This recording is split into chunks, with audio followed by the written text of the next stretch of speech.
Hello everyone, and welcome back to this podcast, the show where we explore English through powerful stories. Today's episode is a moving story about family, responsibility, and resilience.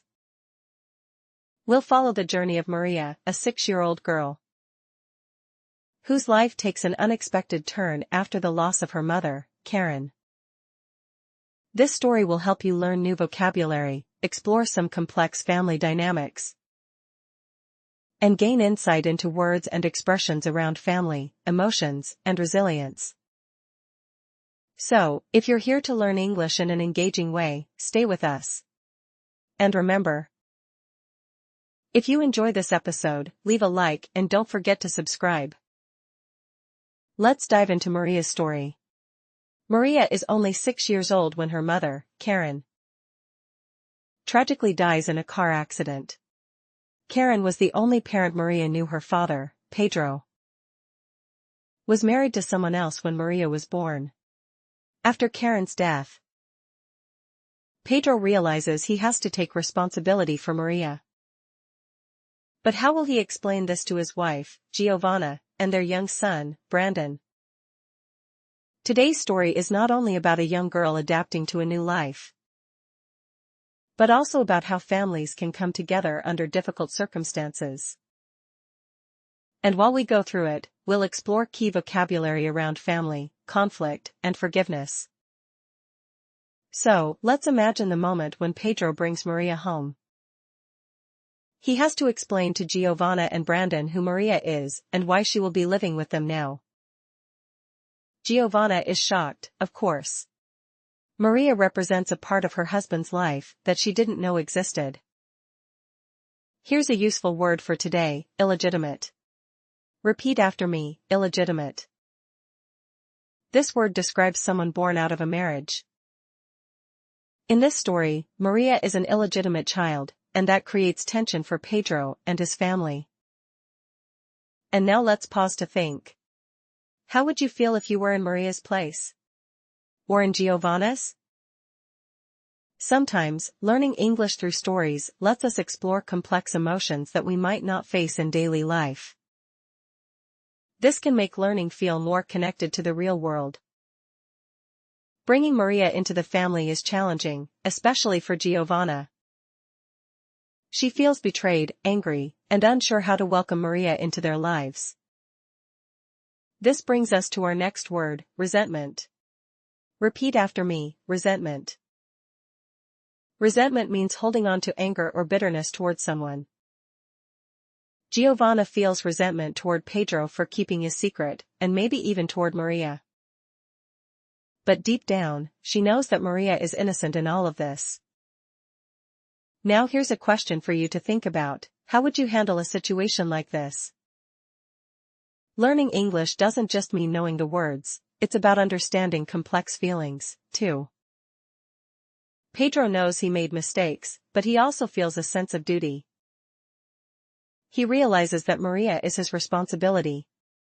In English, we have the phrase "step up to the plate," which means to take responsibility, especially in a tough situation. Pedro decides to step up to the plate for Maria, no matter how challenging it is for his marriage and family.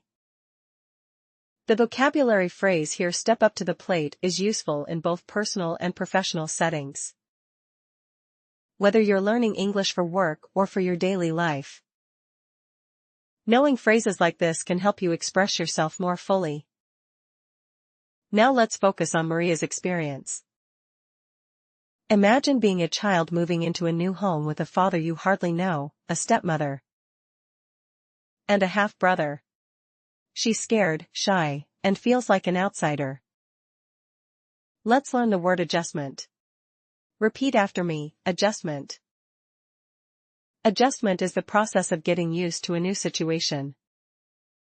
For Maria, this adjustment is particularly hard because she's grieving her mother while trying to feel accepted in a new family. And let's remember that stories like these remind us of resilience, the strength to keep going, even in difficult situations. Maria shows resilience as she tries to connect with her new family. As time goes on, Maria starts to form a connection with her half-brother, Brandon. At first, he is confused about who she is, but eventually, they become close friends. This leads us to today's next word, bond. Repeat after me, bond. A bond is a strong connection between people, usually one based on trust and friendship. Maria and Brandon's bond becomes a foundation for her to feel like part of the family. And that's one of the story's powerful messages. Sometimes family isn't about blood, it's about the bonds we form. This reminds me of a question for all of you: who are the people you share strong bonds with? Remember, when learning a new language, it helps to relate new vocabulary to your own life experiences. For Giovanna, the journey of accepting Maria is not easy. But as she sees the bond forming between Brandon and Maria, she realizes she can choose forgiveness. Forgiveness is another key word here. It means letting go of resentment and anger. For Giovanna, forgiving Pedro and accepting Maria is a way for her to heal her heart and her family. Forgiveness can be a hard concept, but it's important to talk about it. When we learn new words, especially emotional ones like forgiveness, we're learning to communicate in a deeper, more connected way. So, let's recap some of the words and ideas we covered today. First, we have illegitimate, meaning born outside of marriage. Then there's resentment, which is holding on to anger. We learned step up to the plate, a phrase for taking responsibility. We also talked about adjustment, bond, and forgiveness. Maria's story teaches us about resilience, family, and the power of forgiveness. It shows that while family dynamics can be complicated, love and connection can help us find healing. I hope you enjoyed today's episode. Learning English through stories like Maria's lets us explore not just vocabulary, but also themes that are important in all our lives. If this story resonated with you, leave a like, and don't forget to subscribe for more episodes like this. If you have any questions or want to share your thoughts about today's story, please comment below. We'd love to hear from you. Thanks for listening, and until next time, remember that learning a language is a journey. Just like Maria's story, it's filled with challenges, but it also brings growth and connection. See you next time.